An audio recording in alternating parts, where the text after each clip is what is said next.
This is the Women Your Mother Warned You About podcast, sponsored by Sales Gravy. I'm Gina Tremarco, Master Sales Trainer and Director of Coaching Programs at Sales Gravy. Before we get started with this week's episode, I want you to go and check out Sales Gravy University. Sales Gravy University is the place where sales professionals and sales leaders from across the globe go to learn and upscale. And right now, if you're a brand new user and you've never used Sales Gravy University before, you can get your first course for free by using coupon code FREECOURSE when you go to learn.salesgravy.com. That's coupon code FREECOURSE when you go to learn.salesgravy.com. And hey, I've got several courses there that you can check out. So I hope to see you there. But let's go ahead and get started with this week's episode. And you will be at Outbound, so yeah, looking forward to it. Well, we can't wait to see you in person, and I am going to hug you just a little bit differently. Okay. I'm there. That was a callback to the beginning of this conversation, that now that we know each other, that maybe, we would hug a little bit differently. That's all I meant. I don't want your wife upset with me, so. She wouldn't be upset with you. Shoot.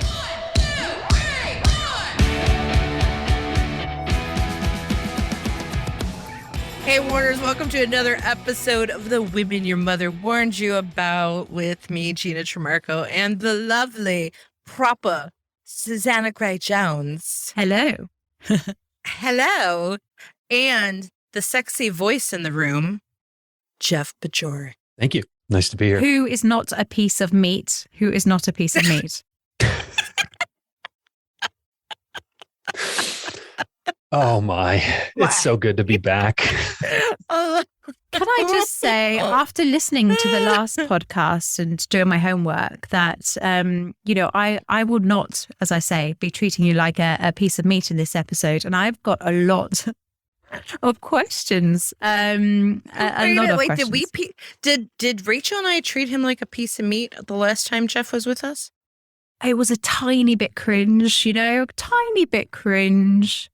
But, we're the thing is, and there's something to say here, I must say, and I'm not saying this at you, Gina, at all, but if a woman came onto a podcast with two men and was judged on how cute they were, what would the world be saying then? And, we've got a whole topic of conversation there, but I know that's not what we're... Wow, she put me on blast. Okay. Well, I've got to make an impact on the new blonde in town. So, yeah. You are the new blonde in town. I am taking you out on tour. This is your first go around as we start bringing back Outbound guests to the show, which, by the way, is sponsored by Sales Gravy. Let's not forget our sponsor. Jeff, we're so excited to have you back. Not just because you have the most amazing voice, because you really do. You know that. Thank you. I've been told that a lot of times. So thank you. And I think most people have a hard time listening to themselves. Yeah. I have gotten used to it, but I really appreciate the compliment. I don't want to dodge that. Thank you for saying that. That means a lot. It's a tool that I use professionally. So I'm glad it's easier on the ears than some.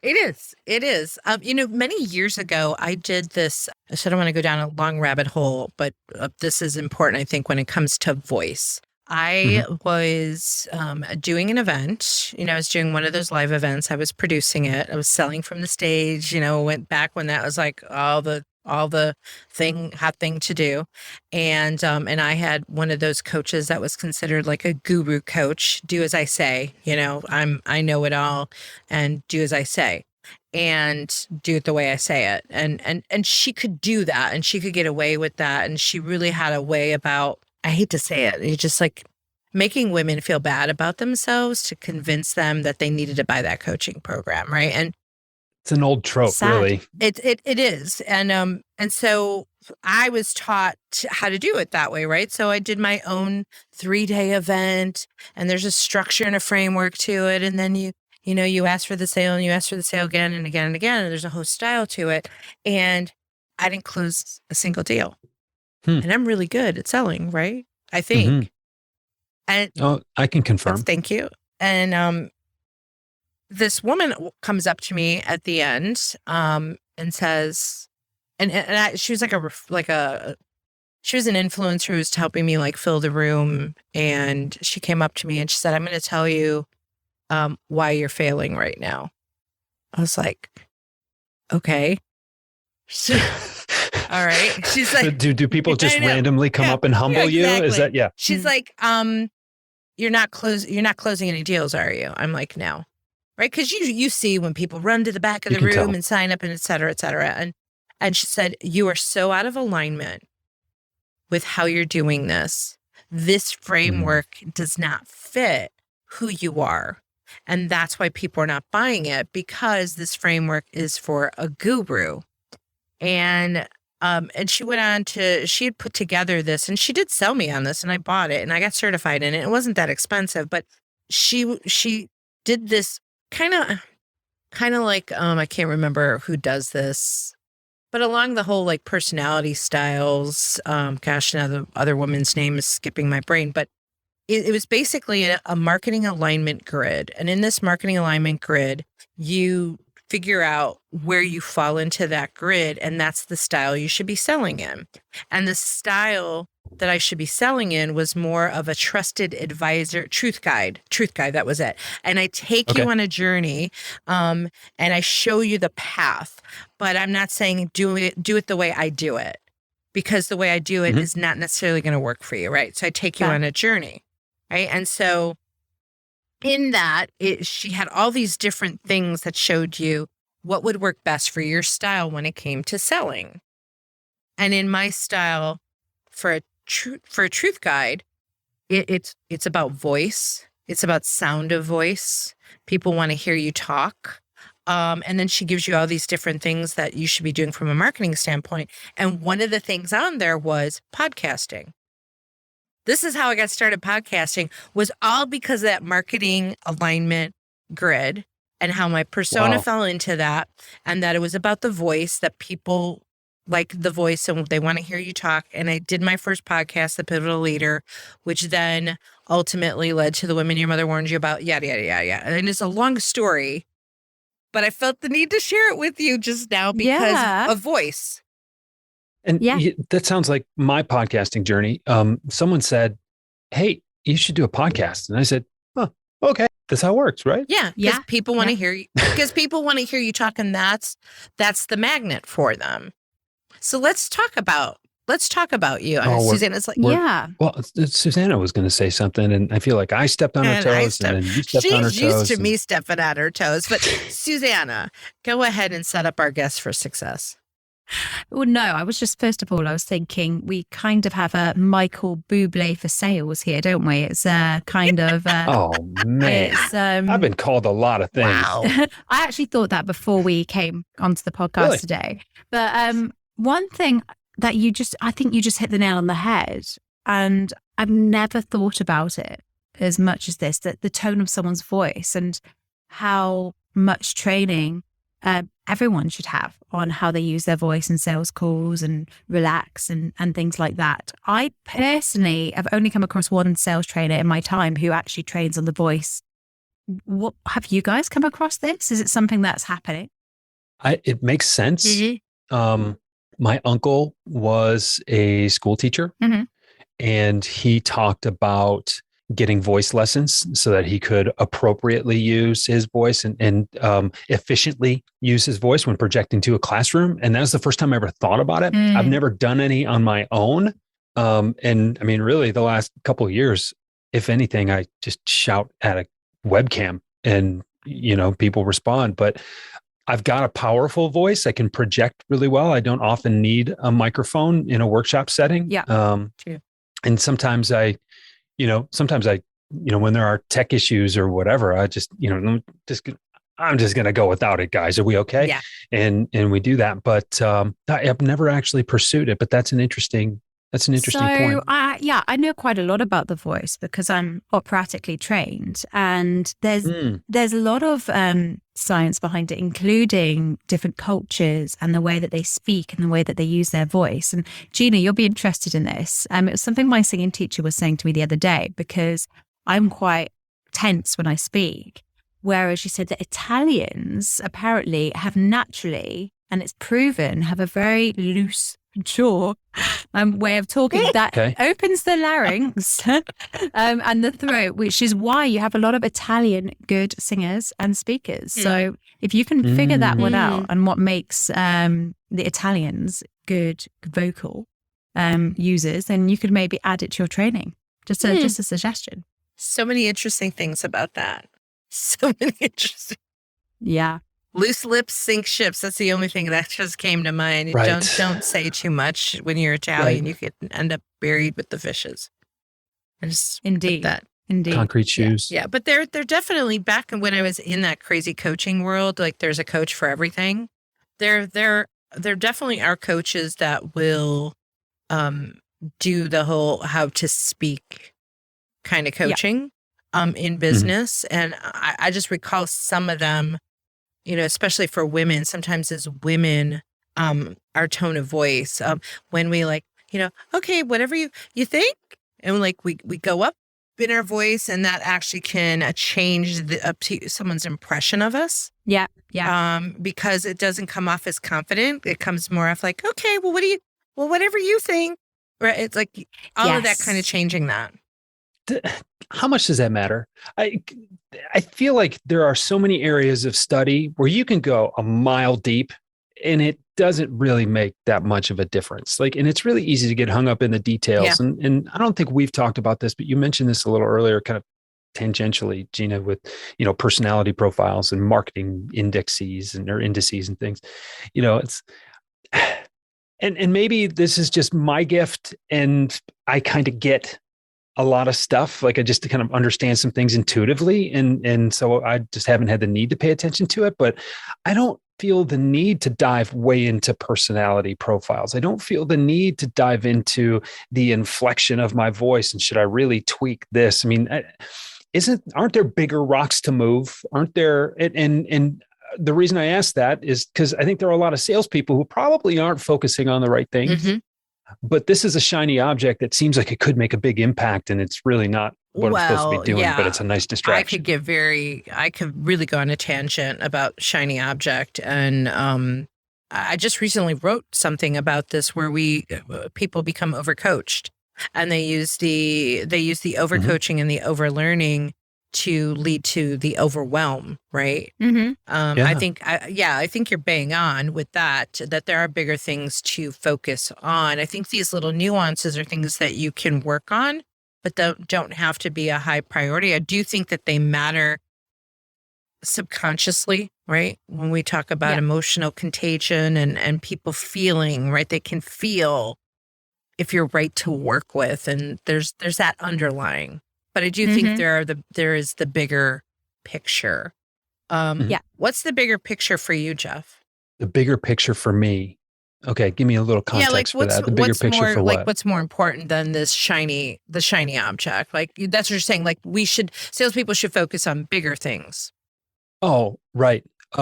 Salespeople should focus on things like prospecting. They should focus on things like discovery. They should focus on things like knowing where they are in their sales process.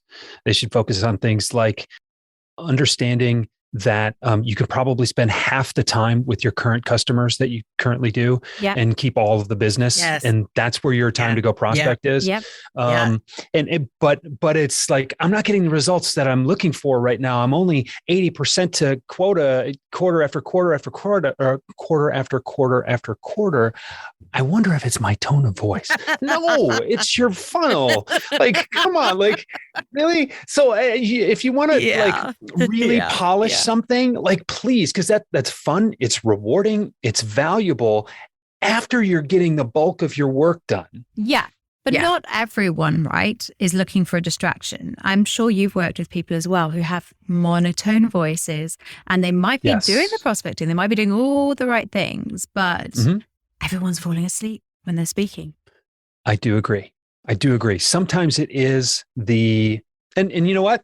And I love that you said that, because I think my mind frame, as we started to talk about that, was in this virtual room here, where none of us have that issue. Right. So to me, it's like, okay, maybe that was just an error in my own judgment, my context there, which happens actually quite frequently. Yeah. Well, there's here's a great example. This just happened to me in the past hour when I was teaching mastering sales objections, right? It was like the final module of the boot camp. And I was talking about red herrings and micro commitments, but what I was working with them on was setting up a call agenda, right? When you walk into that call, and how to set up the agenda, structure it, tell them this is the time, here's the objective, ask if they want to add anything to it, and then how do we avoid getting diverted, right? So I actually went into an example. I said, okay, so if I were setting up this call, I'd say, hey, Bobby, great. It's so great to get together with you today. Thank you so much for your time. We've got about 30 minutes. Does that still work for you? Right? Like, that's step one. And he's like, and he's Irish and he's in Ireland. He's like, it just seems so dogmatic and it sounds so, he hated the sound of my voice. And he felt like I was so professional, and we're teaching that, right? Like, how do you come into this meeting professional, polished, and structured? And I had to actually rein him in and go, all right, Bobby, you take a lot of my classes. You're thinking this isn't Gina. He's like, it just doesn't fit you how you just presented that. Right. So that was kind of an interesting, I said, you're right. I said, I might not present it that way if I actually knew you. I might be like, hey, Jeff. Oh my gosh, I'm so excited that I love your voice. Oh my God. Right. I might play that with you because I know you and I'm going to be Gina.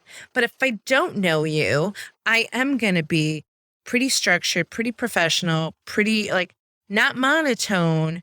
But I'm not going to be the Gina that a lot of you know. Why not? Because I'm feeling you out. I am reading your personality. So there was another, and I gave them this example today. I was on a prospecting call on Monday, and that guy was British, Susanna Gray Jones. And there was something about him that was so proper that I'm like, I better bring out proper Gina. Yeah. That's emotional intelligence, Gina? Though. Reading the room, right? It's important to read the room. And Gina, we've known each other for a bit, so we're going to talk to each other. And when we see each other in Atlanta in September, and you should buy your tickets now, then outboundconference.com. We're going to act differently than if I'd never met you. Like, quite frankly, the way we greet each other this time will probably be different than the way we greeted each other last year, because there's more familiarity there, and we've had those shared experiences. So it's not that you would, eliminate any structure or formality from it, but I think you still shouldn't, whether you know someone or not, you should still approach someone in a way that feels familiar to you. Yeah. Right. You don't want to become a different person, because then you're really setting them up. It's a bait and switch at that point. Yeah. I agree. But going back to the whole voice thing, right? And so what's interesting with this example is that was Monday, which was a discovery call, right? And there were 2 stakeholders on that call. Tuesday, because they wanted to move fast and I'm out of town next week. So I had to I'm hustling this week.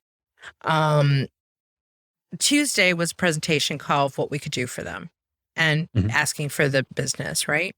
On that call, they share with me there's a third stakeholder, right? And that third stakeholder is not necessarily a decision maker, but is, right? It's someone that they think very highly of, that they wanted his buy-in. He's been there a while, and he's kind of a leader for the rest of the team, and they wanted his buy-in. Right? And they're like, we just want to make sure he's cool with it. Could we get him on a call with you? And I said, absolutely. So third call today, 3 of them. the English guy sets it up of like why we're here. It's how, did you look at what Gina sent? He's like, yeah, it's really comprehensive. I really like it. Da, da, da, da. And we start talking a little bit. We start talking about his style and how he likes, fluidity and discovery, which is what I'm all about. And I drop the improv information on him of like, do you have this improv background? And I think that's why my discovery is a little bit different than a lot of people. And he starts smiling. And he's like, I perform. I said, you do? What do you? Code word. I'm like, what do you? And he's like, I've been known to riff on my guitar. I haven't done it in a while, but I like to get on stage with my guitar. And he's like this older gentleman, very distinguished looking. But the second I said the word improv, and then the guy that I originally is the decision maker, he's like, well, what do you think? And he's like, yeah, I think this is great content. And I think Gina would be a lot of fun. Right? So I didn't have to get big and crazy. I just did a little bit for him to pick up on it. I love that. And are you guys familiar with Johari's window? Yeah. Mm-hmm. Yeah. So it's one of my favorite things. It has always been to teach, because when someone first taught it to me, I was like, Johari's window, what is this? I just ignored it. But now I always use it. Yeah. And what you were doing there, I guess, was that barrier that so many people have, and they struggle to build relationships. Even if you think of friends or family who just have that barrier up, they don't want to disclose their true selves. They always keep that sort of box very small. What you were doing there, you were exposing some of who Gina is, and suddenly the relationship just took off. Now, teaching salespeople that this is, in my view, quite difficult, because you did it when it naturally happened. That I've actually fallen in the trap as a salesperson from oversharing too soon. Because I really wanted to build the relationship, and I've scared them off. I've been like, oh, hey, here was a picture of us at the ball last night, which was work. And then no reply, never reply again. Or like adding them to Facebook, and thinking, I'm going to go there and build this relationship. So teaching and training is something that I'm really interested about, teaching people to actually naturally build that relationship, because it's something you can't always do. You're not always the right fit for that person. Sure. But I love your example, by the way, because that 100% sounds like it's going to get you the closed deal. But the deal's closed. I closed the deal. Nice. Yeah. Yeah. I feel like when Jeff comes on these podcasts, because I heard the last one, everyone can't wait to get a question in. But I have got a question based on what Jeff said, because we were talking about voices, and we were talking about, and the first thing you said, Jeff, was people need to work out how they can prospect and just do the prospecting, right? Now, I do discovery calls every other day, and I am constantly talking to sales managers who have the same problem. They won't pick up the phone and prospect, or they'll just stick to email. Now, I know what I think, but why do you think this is, I think, an increasing problem among salespeople? Because they don't have the right expectations around cold calling. Okay.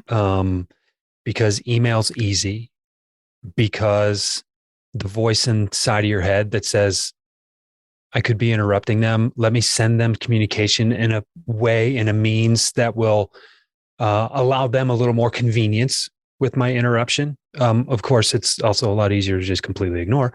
But I think people get the wrong idea with cold calling. And I think and I'll go back to the context around poor expectations. Most people don't answer their phones. It's really hard to argue with. And so that's the first objection that anybody who doesn't cold call, comes up with. Like, who's going to answer the phone? Like, I'm not expecting them to, but the phone is still a weapon. The phone is another touch point. It's another part of the cadence. It's an opportunity for them to hear my voice. Oh, they don't listen to voicemail. It goes voice to text. Okay, so it's another inbox. Like, why would we leave this tool on the sidelines? Yep. And oh, by the way, if they do listen to my voicemail, it's an opportunity to get them to know a different side of me. They can hear my voice. They can hear my tone. They can hear my presence in a way. I get an opportunity to make them laugh. Because voicemails, can be just really powerful that way. I don't know why anybody would leave a tool unused. But they do. And that kind of comes to my next question, because when I went to Jeb Blount's house, just want to put it in there again. When I was at Jeb Blount's house a few weeks ago, I heard the two of us talking about that on our last episode. I was on my way to Jeb's house, and there you were. In case you missed it. But one of the things we were talking about was recruiting salespeople, which I always try and sneakily get into these podcasts. And I am so passionate about it, and I want to know what you think, because Jeb has created this awesome assessment that it's tested, it works. It can define whether you can sell or whether you can't sell. Okay. Really awesome assessment, tried and tested. It's worked over many years, researched. I'm afraid to try it. I might find out that I'm not very good at what I do. Well, having recruited many a salesperson and defined them in my eyes as a salesperson, and that the person can sell, do you think that we are biologically salespeople, or do you think you can train someone who is not a salesperson, never will be a salesperson until they get trained? That's such a good question. Sounds like a would you rather question. I think about this stuff. I'm a massive sales geek. Jeff, I want to answer. Ooh, I got thoughts, but go, Jeff. We must be quiet. I think whether or not we're biologically determined is different than the reality of how people approach it. Like when I got into selling, I got in reluctantly. Like I was like, well, okay, I guess. Like I wasn't trying to. It was someone made a compelling argument. I didn't really have it seemed like a good idea at the time, kind of thing. But I also tell you this, and I say this a lot, and she actually doesn't mind it when I say this, but my mom has a hard time reconciling the fact that one of her favorite people in the world is also in sales. And so there's so much perception around what a salesperson is and what a salesperson isn't, that I think the number of people who say that they're not a salesperson is different than the number of people who biologically can't be salespeople. I think more of the issue is the perception rather than the biology of it. Now, I will tell you this, and there are some people who may not be great salespeople. They may not be able to be versatile. You hear that salespeople need to be chameleons. You need to adapt to different situations and things like that. There are a lot of people who just don't have those skills, but there's someone out there for everyone. And in the day and age that we live in right now, if you are intelligent enough and driven enough to find your tribe wherever they are, there are people out there for you who will welcome you open arms into their community. They will buy things from you. They will sell things to you. They will participate with you. There are all kinds of these little micro economies all over the place. So it depends on how you define sales. And I think a sale, you asked me to come on this podcast. You made a sales call. I agreed. You made a sale. I'm now your customer. That's how it works. How we treat everybody in our everyday lives. Most sales don't have anything to do with money. I just called my fiance, asked him to run an errand for me so I can go to a trade show, and I need logoed attire that I can't pick up. And he said yes. And that was a sales call. Yeah. Well, you influenced him or persuaded him, which, by the way, I think are two different things, but that's another thing. But I always find it fascinating how some people, not just in sales, but in general life, they don't want to speak to someone that they don't know. And for me, I think that's a lot of it. Growing up around people that you don't know, or changing schools a lot, or whatever you did at school to get you out of that obstacle immunity of speaking to people that you just have no idea. And I think that's a lot of it, the comfort zone. I personally don't think you can be a born salesperson or not a born salesperson. I think it's about what you've learned growing up, in my opinion. And whether or not you can unlearn it. Yeah. I'm not the most outgoing person in the world. I make up for that by being very curious. And I've forced myself at first, gotten a little more used to it. And now I just discipline myself that, sometimes I'm interested enough to talk to someone that I may not know. Or sometimes it's just a little challenge to, okay, we're in this elevator together. Can I come up with something clever that can make this person smile? Yeah. And it's just those little things that it's training really in practice, you know, in a lot of ways. But and some of it might just be voodoo, right? Like, did I come up with a definition of selling that just was something that I could feel comfortable with it? Did I just call it something I'm more comfortable with it? So now, or that I'm more comfortable with, so now I can Makes go sense do to it. you. Yeah. Yeah. I don't know. But whatever it takes, I can tell you that, you know, coming from a place where, and I recently had a conversation, a very good friend of mine who was really my first sales mentor. And he said, Jeff, I remember exactly where we were. We were in the car together making calls. And you were like, yeah, I don't want to call myself a salesperson. Like that's, and here he's like, here I am thinking, dude, we're doing it right now. Like if this isn't it, what are you going to call yourself? Right. And here I am 17 years later, almost 18 years later. I can't imagine doing anything else. So you are a salesperson now? You would describe 100%. yourself? And that, 100%. you know, if you go to James Clear and look through Atomic Habits, your beliefs of who you are define your habits and what you do. Well, I think the stating it, right? I think the stating it and being proud of it and comfortable with it, I think that plays a big part in whether or not you're going to be successful with it, right? And it's breaking through those barriers of misperception or what other people think when they think salesperson. The more you own it, you're proud of it. Yeah, 100%. The better you're going to be at it. I will say that I do have some opinion on this biology versus learning thing based on all the research I've done on creativity because of my creative selling course. And obviously you're not a born salesperson, you know, as a baby, but maybe you are because studies show that we are creative geniuses up until at least 98% of us are considered creative genius. This is based on a study that was done for NASA in particular.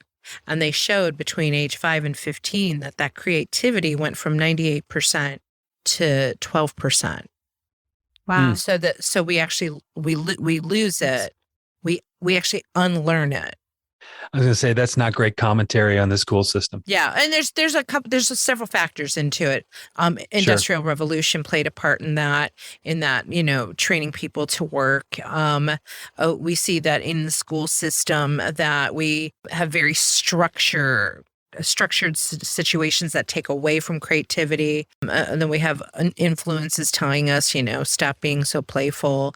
So we actually unlearn creativity. And they gave that same test that they gave to, they followed this group of 5-year-olds they did it at 5, 10, and 15, tested them, and they saw it went from 98% to 12%. Gave that same test to 200,000 adults. They came in at 2%, creativity-wise. So we actually have it.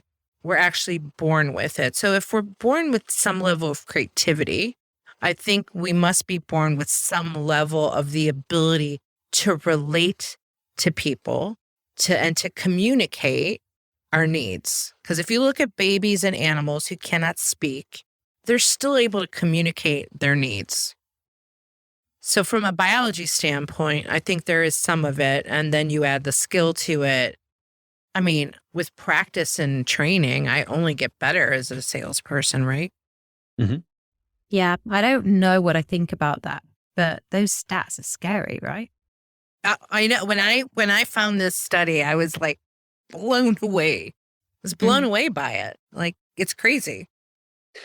That's what's really interesting is that, and what that suggests is that an adult who many other people would consider to be creative really isn't that creative. They're just more creative than the rest of us. Right. Which to me creates the opportunity for someone to just be a little bit more creative, stimulate that creativity, find an outlet for it, enhance that skill set, use your brain a little bit differently, pay attention to stuff, you know, and all of a sudden you become a lot more creative. And that is a huge leg up. Huge. Yeah. It doesn't matter what you do. That's a good way of looking at it.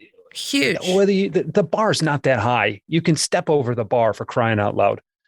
Yeah, we could go on and on, but I want to know. I want to know what I want to know what you've been up to for the past year, because Just Oh, man. Susanna, so you know a little bit of the you may have heard it in the other podcast. Like Jeff and I kind of came up together a little bit in podcasting because we both were under Jeffrey Gittimer's umbrella for a while, the Sell or Die Network, and that's how we know each other. We met. We shared a producer, and then that producer abandoned us, and now we share another producer.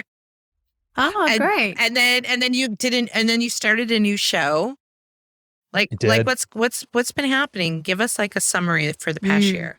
I've got something I'm going to say, but I'll wait till after we're done because the listening audience won't really appreciate. It's not for them; it's for us. But so what happened? We had a podcast producer, and we both had shows. And Christy Walters and I had the Why and the Buy for 5 years and 432 episodes. And we decided last year that was not the show that we would start again today. So we decided to put it down. And I just talked to Christy a couple of days ago. She's doing great. And we're trying to find another thing to work on together, just because it was so much fun. We miss each other. But that wasn't the show we wanted to start. At the same time, I had this kind of underground podcast that I was really trying to create just for a paid community of people. And it was really, really good work, and it needed to see the light of day. And I didn't really know how to transition it. And at the same time, I realized I was doing way too many things, and I wasn't doing enough of them as well as I could be. And so I was spread very, very thin. And I think we talked a little bit about this, Gina. I'm trying to focus, trying to narrow things down because I'm capable of better. And so I came up with the idea of the Rethink the Way You Sell podcast. Because I missed podcasting. And what Rethink the Way You Sell is an evolution of my content, my thoughts, my processes, and now my voice. And it gave me an opportunity to create the podcast that I wanted to create.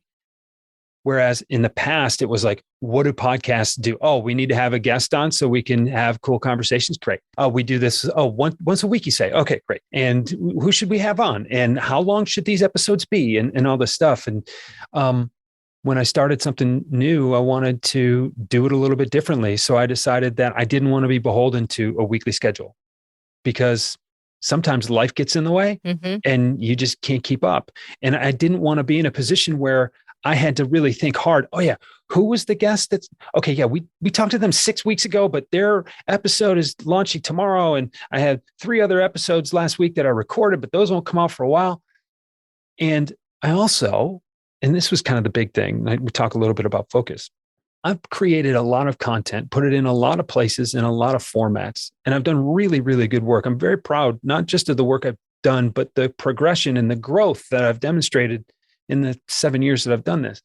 But I never cataloged that in any meaningful way for people to use.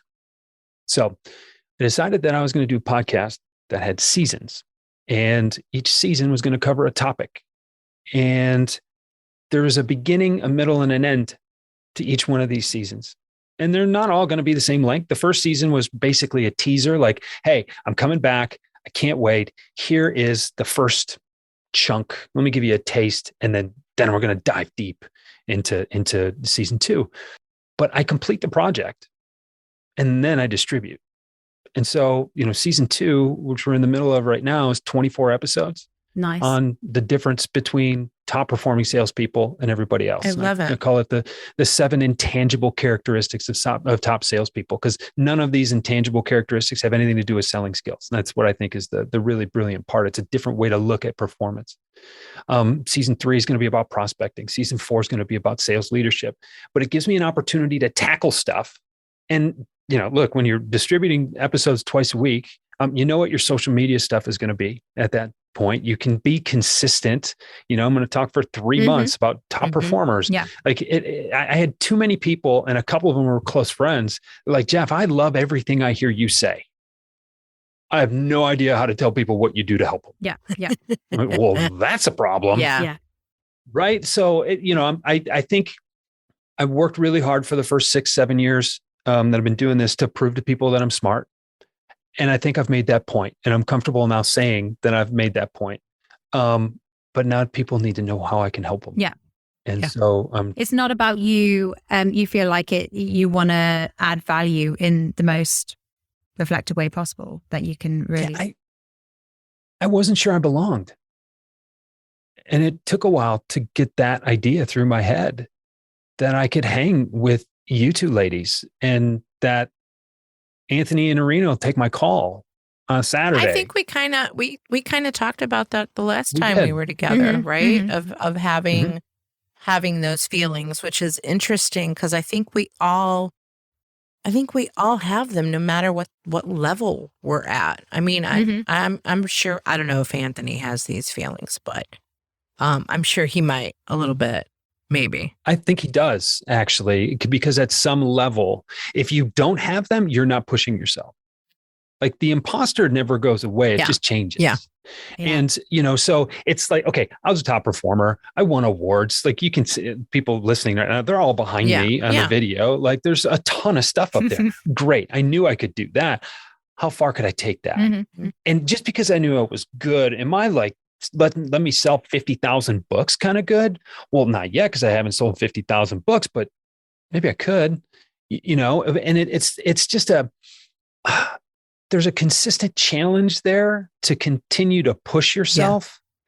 And you have to fight back the feeling of, are you sure you can do this? And you have to be willing to say, no, I'm not, but I'm going to try anyway. Yeah. And I had this conversation about 2 hours ago that you guys had a few months ago.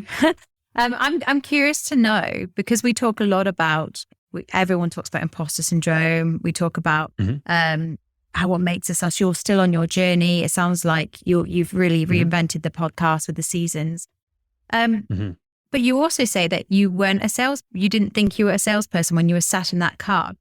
I'm curious to know, because we talk a lot about creativity coming from childhood. What were you like as a kid?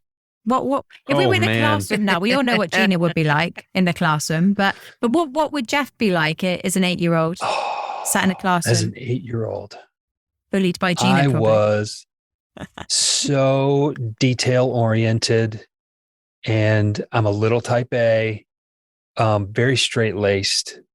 Didn't get in trouble. I got great grades. I was a joy to have in class. I was very obedient. Sounds a lot like me. Shush. I didn't like to volunteer. Okay. A lot. Okay. Like I don't know that I was necessarily very active. I was a cute little boy who sat still and was quiet and did good work. And I was always a really good athlete. Okay. Nice. And it's interesting, as I was growing up in school, I've never been one of the cool kids. And always just kind of felt like, because I was straight laced. I was just doing good work. But the thing that got me invited to a lot of the stuff, I was always one of the first picked for teams, for sides whenever we were playing anything. And so I wasn't one of the cool kids, but I got by being a good athlete. And that earned me some street cred. Yes, it does. It does in school. It's funny what gives you street cred. I wonder if the 8-year-old you, what would the 8-year-old you think if they looked into the future and saw everything that you're doing now? Public speaking, training, successful business person. This has gotten in my way. I am living beyond my wildest dreams. Nice. I need to go back and dream bigger. Okay. Because I still have a lot of work to do. You know what I mean? Like I've always been really goal oriented and focused and driven, and I'm an achiever. And a perfectionist by the sounds of it. If I might, am I allowed to assume? No, please assume. I would argue with that. I don't know that perfectionist. It was always important for me to do a good job, and if I could do it better, then I might as well. But never to the point where it really kept me up at night. That this wasn't perfect, right? But if something's worth doing, it's worth doing well. And if you don't have time to do it right, you don't have time to do it twice. So, what are you spending your time on, and where do you spend your energy? But I came from a place and really a family. There aren't a whole lot of people in sales in my family. And the couple that are kind of, that guy, right? It just kind of dismissed. And I come from a very blue collar family in a blue collar world. And I just thought that was what I was going to do. I mean, I went to college and got a degree in athletic medicine. I wanted to work in sports, but that was just nothing like what I'm doing right now. I never would have considered it. Never, ever would have considered it because I didn't really have the models for it. And the models that I had for it weren't always the most positive models. Interesting. So if 30, almost 35 years ago for 8-year-old me to say, wow, look at you in the future, I think he'd be astounded. That's a really cool way to look at that. Thank you for asking that, Susanna. No one's ever asked me that question. I ask good questions, apparently. And you don't treat me like a piece of meat, too, that I will. Speaking of meat, I thought you said speaking of me then. I was like, speaking of, Outbound's coming up. That was my question. Too late. And anything, what are you going to be talking about at Outbound? And this is going to be you're the first person being officially asked to be on stage with us for our live stream. Yes. You'll come back. You might back. not be speaking at Outbound anymore then. He did it last year and he survived. I did it last nice. year. I made it. Yeah, I'd love to. Thank you. You're welcome. Very welcome. Thank you. What am I speaking on? I've got a virtual session in the kind of the pre-program, if you will, called Prospect Like a Pro. And it's my take on prospecting. It's not just do it. Yeah. That goes without saying, but it kind of addresses some of the things that hold people back, as well as it's my take on prospecting, which I've learned because I've been told. And then once you hear it, you're like, oh, okay, let me run with that. My perspective on prospecting is a little different. It's kind of a 30,000 foot view in some ways, and in other ways, it's very, very tactical. So I'm really excited about that presentation.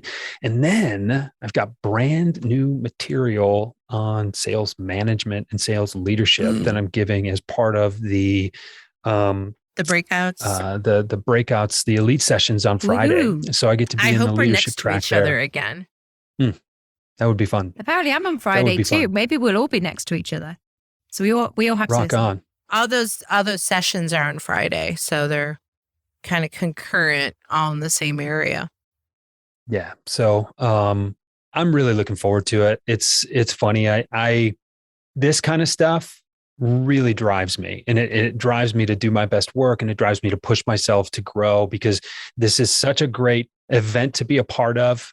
To be able to call this group of people my peers, and just to be able to share that information, not just with the audience, but like, I hope everybody listening right now recognizes how much we all kind of geek out on each other's work, of backstage. Yeah. Like it's funny. Yeah. I mean, I think we could get in real trouble if we allowed ourselves to, but the campfire cocktail parties that could happen, if we weren't downtown Atlanta, but just, I mean, what are you doing with your business? Where are things going with that? What do you want to do next? I love what you're doing with this. Where'd you get that idea? Can I borrow some of this stuff? Can we trade guest appearances? Can we do there's everything is positive. The best type of conversations ever. The best. Well, it's the group of people at Outbound who are speaking are such a lovely group of people that I really feel like, I know Larry talks about, he's very heart-centered, but I think the majority of us are extremely heart-centered. I think that's what's so cool, is so many heart-centered, brilliant sales leaders. Maybe he might be upset with me for saying this, but last year on Friday night, after Outbound was done, Larry and I were very whiskey centered in Atlanta. I was supposed to stay. You wanted me to stay. I forget. You invited me to do something. I know. I forget what I had to do. I had to go home or something. Yeah. I missed the whiskey. We had a blast. So come on, guys. I haven't done Outbound before. Describe Outbound in a word. Go on. Intoxicating. Intoxicating. Wow.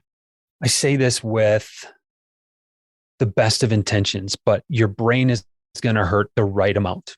I like that. The amount of content that you're going to consume. Yes. Yeah. The amount of access that you're going to have.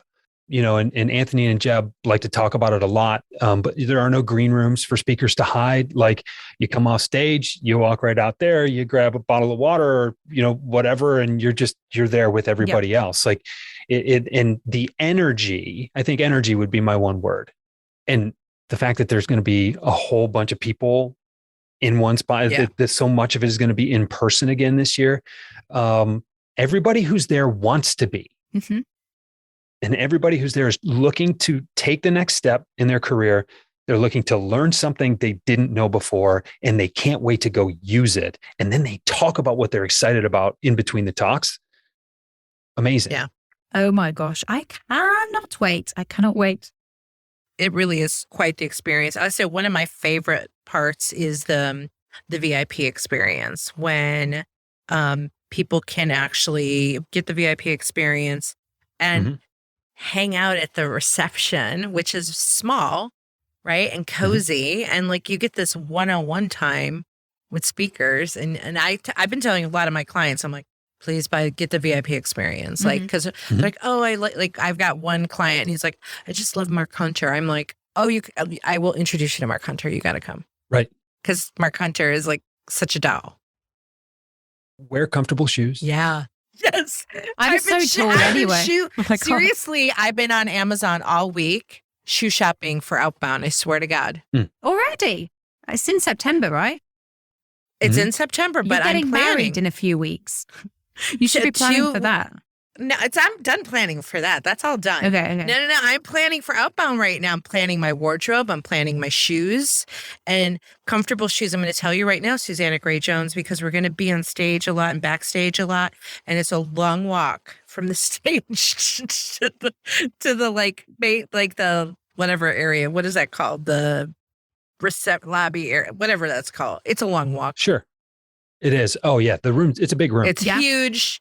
Yeah. You're going to be astounded. And all the girls, we wear flat flip-flops backstage before we put our heels on. You want comfortable shoes. Yeah. That's cool. I'm not a particular designer person anyway. So it's, basics for me. So I'll be happy.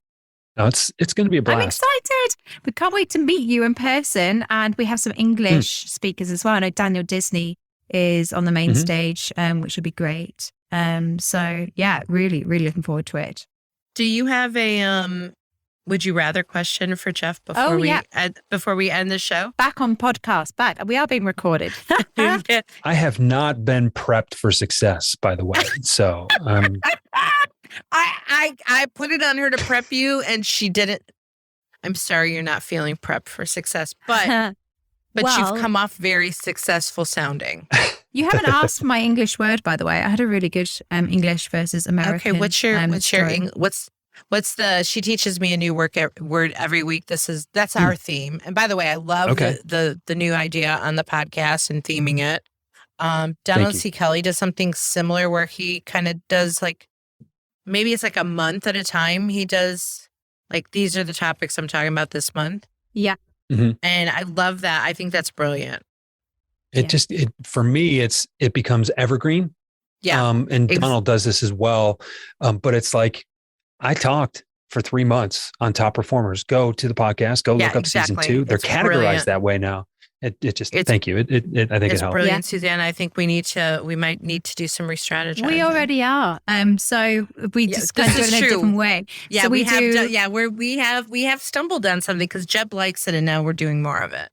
And as do the listeners, we do a management sales questions. But I love the season idea. So anyway, English words. The English word. When I was in these hotels in New York, I remember asking someone about a dressing gown.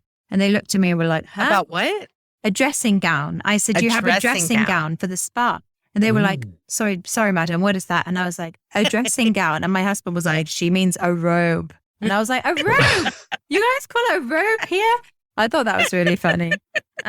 So yeah, I didn't know that you guys didn't use the word dressing gown, but dressing gown sounds awfully proper, doesn't it? Dressing gown, darling. It does. Dressing gown. It does. So yeah, that was. Bring your dressing gown to Outbound. Okay. So, all right, Gina, she'll be knocking at my door. Show me your dressing gown. Anyway, would you rather? So this is for you, Jeff. Gina, you get to answer afterwards.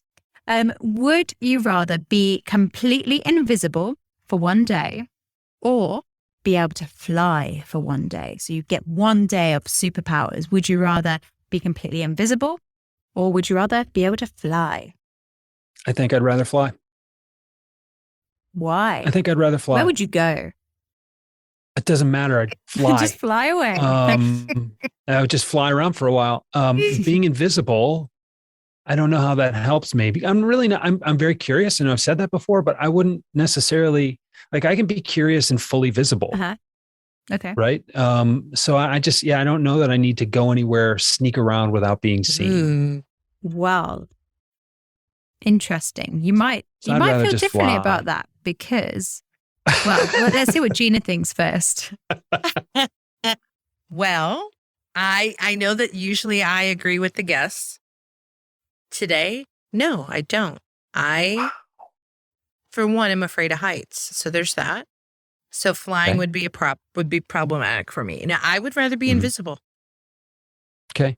Because I do want to kind of sneak around. Same. I want to. Oh my gosh, you and I agreed on one? We never agree. Yeah. Okay. We never wow. Oh, now I know I can't trust you. I know. You know, like in Harry Potter, when they have the invisibility cloak, I was thinking about this question before I had a bit of time to prepare.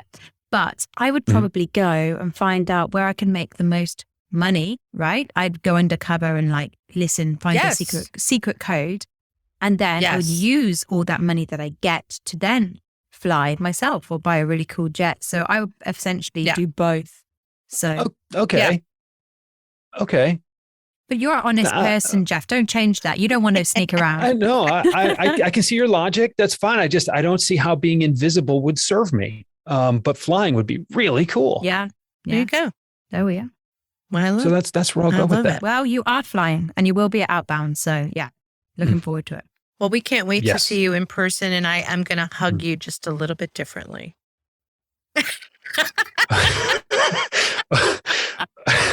Okay. I'm there. That was a callback to the beginning of this conversation, that now that we know each other, that maybe, we would hug a little bit differently. That's all I meant. I don't want your wife upset with me. So she wouldn't be upset with you. Shoot. Right. All right. Well, it was fabulous having you back here. So thank you so much for coming back and saying yes to being live on stage with us. Oh yeah. I'll take it. Cool. I'll take it. It was great. I mean, last year was fun. I don't know, hanging with you. I mean, live in front of all those people. Yeah. Yeah. I live for that. Cool. I live for that. Let's do it. All right. Well, we got to wrap up this show, Warners. Thank you for listening to this episode of The Women Your Mother Warned You About with our fabulous guest, Jeff Bajorek. Thank you for coming back. And hopefully you felt somewhat set up for success by Susanna Gray-Jones, because that was her job. Yeah, no, she did a wonderful job of that. Thank you very much. Thank you. Mm-hmm. Awesome. Any final words, Susanna?